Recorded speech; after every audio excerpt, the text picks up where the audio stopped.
I'm genuinely confused and disturbed by people who cheer America's repeated interference in other countries. The USA invaded nations, kidnapped leaders, destabilized entire regions, and seized control of their natural resources, and yet turn around and complain when people from those same devastated countries come here seeking asylum. So now you'll run their country too, Trump? Venezuela, really?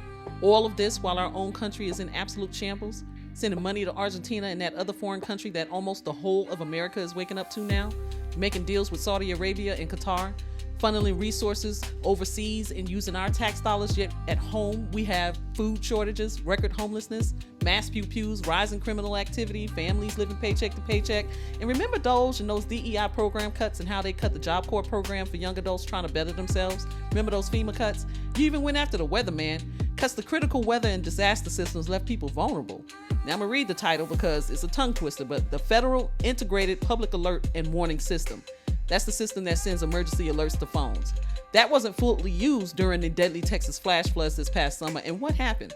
Dozens of people, including children at Camp Mystic, they weren't warned in time. And still, somehow, we've got the time, money, and energy to play Captain Save a Nation on foreign soil. Now, the list is a whole lot longer. It's just too long for this post. So this morning, I'm scrolling, and through the afternoon, looking at comments, cheering Trump on like this is some kind of win. For what? What exactly are you celebrating? Because if it's another resource grab, oil, minerals, and territory, let's be honest, none of that is coming back to help the American people. It's lining the pockets of billionaires, not fixing your neighborhood. And don't fall for the excuse that this is about stopping drug trafficking. Trump pardoned people convicted of major drug crimes. Former Honduran President Juan Orlando Hernandez, convicted of trafficking hundreds of tons of cocaine into the U.S. Ross Ulbricht, if I'm saying that right. Garrett Gilbert Smith, and then Jonathan Braun, whose sentence was commuted only to see him charged again with violent crime. That doesn't look like a war on drugs to me. And see how they slow walked us into it being about reclaiming oil? That wasn't part of the initial talking points when he started this whole thing. So enough with that.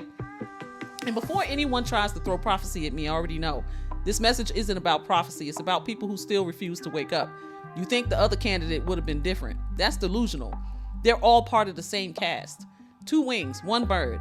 Same system, same agenda, same secret societies, same sadistic organization, just different faces.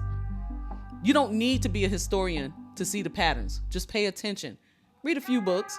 Look back and ask, how many times have we done the same thing over and over again expecting something to finally work for the people? It never does because it wasn't designed to.